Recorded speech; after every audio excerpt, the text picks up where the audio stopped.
बिस्मिल्लाहिर्रहमानिर्रहीम। शुरू करता हूँ अल्लाह के पाक नाम से जो बहुत बड़ा मेहरबान नायत रहने वाला है।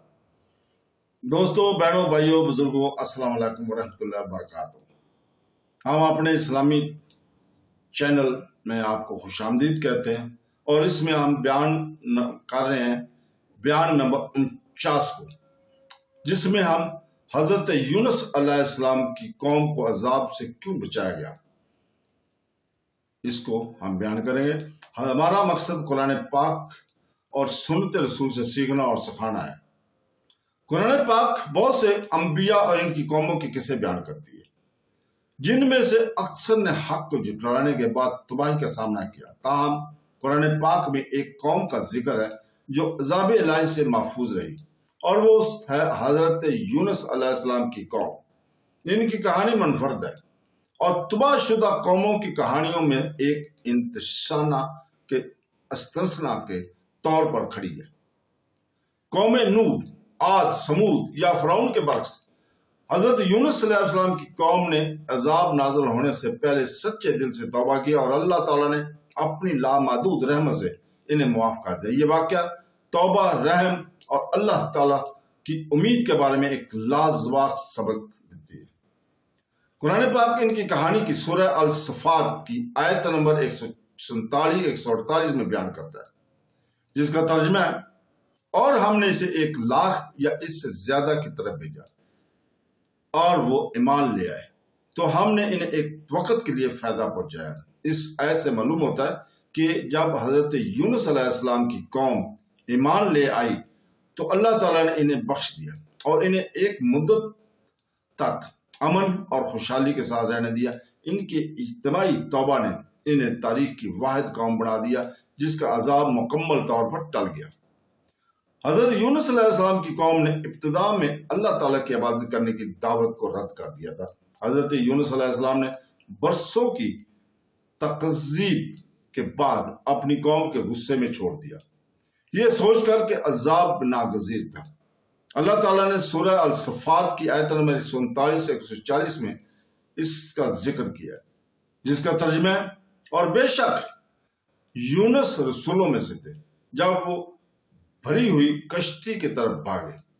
इलाही इजाजत के बगैर इसकी रवानगी ने इसके लिए आजमाइशों का एक सिलसिला शुरू किया, जिसमें बड़ी मछलियों के हाथों निगल जाना भी शामिल है।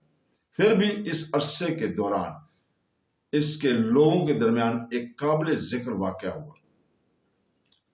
जब उन्होंने आसमान पर अजाब के असर नमदार हुए थे देखे तो इनके दिलों में खौफ तारी हो गया। पिछली कौमों के बरक्स वो इनकारी पर पड़े नहीं रहे बल्कि तौबा की तरफ दौड़ पड़े। वो मर्द और औरत, जवान और बूढ़े इकट्ठे हुए और खुलूस दिल से अल्लाह ताला की तरफ रुजू किया। वो रोए, दुआएं मांगी और सच्ची आजिज़ी के साथ मुआफ़ी मांगी। इनकी तौबा इज्तिमाई और दिली थी। इस तरह अल्लाह ताला ने इसे कबूल किया। सूरह यूनुस की आयत नंबर 98 में कुरान पाक जिक्र करता है, जिसका तर्जुमा है, फिर क्या कोई एक शहर ऐसा नहीं था जो ईमान लाया हो तो इसके ईमान ने इसे फायदा पहुंचाया हो, सिवाय यूनुस की कौम के। जब वो ईमान ले आए तो हमने इनसे दुनिया की जिंदगी में रसवाई का अजाब हटा दिया और इन्हें एक वक्त के लिए फायदा पहुंचाया।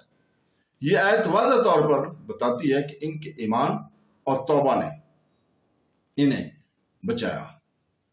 ये तकदीर को बदलने में मुखलसाना तौबा की ताकत पर जोर देता है, जबकि दूसरी कौमों ने अनबातात को नजरअंदाज किया जब तक कि इन पर अजाब न आए।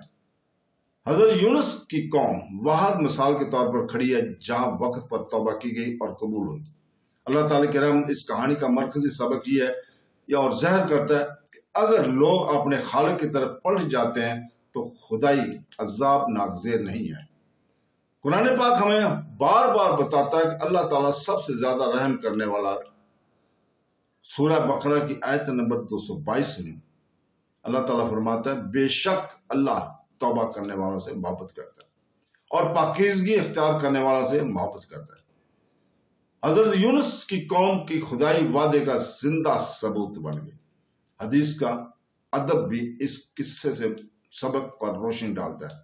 सही बुखारी में حدیث نمبر 3396 میں رسول پاک صلی اللہ علیہ وسلم نے فرمایا، کوئی یہ نہ کہے کہ میں نے یونس بن متی سے بہتر ہوں۔ یونس بن متی سے بہتر ہوں، یہ بیان اس بات کو ظاہر کرتا ہے کہ اسلام یونس کو کیا احترام دیتا ہے، حضرت یونس صلی اللہ علیہ وسلم کو کیا احترام دیتا ہے، اور یہ بھی یاد دلاتا ہے کہ ایک نبی جس نے لمحہ بھر کے لیے اپنی قوم کو تکلیف میں چھوڑا، وہ بھی اللہ تعالیٰ کی طرف سے عزت دار ہے۔ یہ بالواسطہ اس کی قوم کی توبہ کی عظمت کی طرف اشارہ کرتا ہے، جو تاریخ میں ایک غیر معمولی مثال بن گئی۔ حضرت یونس صلی اللہ علیہ وسلم کا قصہ بھی دعا کی طاقت سے گہرا تعلق رکھتا ہے۔ جب ان کی قوم زمین پر توبہ کر رہی تھی تو یونس صلی اللہ علیہ وسلم خود بڑی مچھلی کے پیٹ میں تھے۔ سورہ انبیاء آیت نمبر 87 میں مشہور دعا کے ساتھ اللہ تعالیٰ کو پکار رہے تھے، تیرے سوا کوئی معبود نہیں، تو پاک ہے، میں بے شک میں ظالموں میں سے ہوں۔ سنن ترمذی حدیث نمبر 3505 میں اس دعا میں ہمارے رسول پاک صلی اللہ علیہ وسلم نے فرمایا، ظنن یونس صلی اللہ علیہ وسلم کی دعا جب وہ مچھلی کے پیٹ میں دعا کرتے تھے تو یہ تھا، تیرے سوا کوئی معبود نہیں، تو پاک ہے، بے شک میں ظالموں میں سے ہوں۔ سوائے اس کے کہ اللہ تعالیٰ کی دعا کا جواب کوئی مسلمان نہیں دیتا۔ اس سے معلوم ہوتا ہے کہ قوم کی دعا اور ان کے نبی کی دعا دونوں ہی رحمت کے قومی اسباب تھے۔ ایک اور اہم نقطہ یہ ہے کہ یہ کہانی سکھاتی ہے کہ قوموں کے لیے سزا ایک مقررہ نتیجہ نہیں ہے، بلکہ یہ اللہ تعالیٰ کے پیغام پر ان کے رد عمل پر منحصر ہے۔ اگر وہ تکبر کرتے رہے تو فرعون یا قوم عاد کی طرح عذاب ناگزیر ہو جاتا ہے، لیکن اگر وہ عاجزی سے بھرپور جانے تو اللہ تعالیٰ کی رحمت اس کے غضب پر غالب آ جاتی ہے۔ حضرت یونس صلی اللہ علیہ وسلم کی قوم ایک ابدی یاد دہانی کے طور پر کام کرتے ہیں کہ توبہ تقدیر کو بدلنے کی طاقت رکھتی ہے۔ حضرت یونس صلی اللہ علیہ وسلم کی قوم عذاب سے بچ گئی تھی کیونکہ انہوں نے بہت دیر ہونے سے پہلے سچے دل سے توبہ قبول کر لی اور اللہ تعالیٰ سے عاجزی، اجتماعی دعا اور اللہ کی طرف رجوع کرنے کی انہیں دوسری قوموں سے ممتاز کیا جنہوں نے انتباہات کو نظر انداز کیا، یہاں تک کہ ان پر تباہی آ گئی۔ قرآن پاک ان کی کہانی کو ایک غیر معمولی صورتحال کے طور پر نمایاں کرتا ہے۔ یہ ظاہر کرتا ہے کہ توبہ کا دروازہ اس وقت تک کھلا رہتا ہے جب تک کہ سزا واقع نہ ہو جائے۔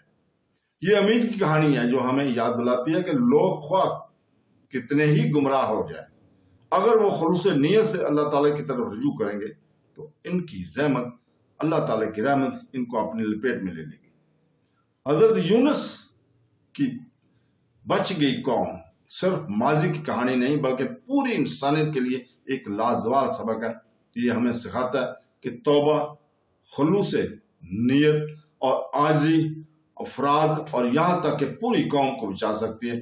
یہ ہمیں یقین دلاتی ہے کہ اللہ تعالیٰ کی رحمت اس کے غضب سے زیادہ ہے اور یہ ہمیں بہت دیر ہونے سے پہلے ہمیشہ اس کی طرف لوٹنے کی ترغیب دیتی ہے۔ تو دوستو، بہنوں، بھائیوں، اختتام پر ہم اپنی عاجزانہ دعا کے ساتھ اللہ تعالیٰ سے دعا کرتے ہیں کہ وہ ہمارے دلوں کو پاک کرے، ہمارے اعمال کو قبول فرمائے، ہمارے گناہوں کو معاف فرمائے، ہمیں اپنے شکر گزار بندوں میں شامل فرمائے اور ہمیں حضور پاک صلی اللہ علیہ وسلم کے حدیث نبوی اور قرآن پاک پر عمل کرنے کی توفیق عطا فرمائے۔ آمین سو آمین۔ اللہ حافظ۔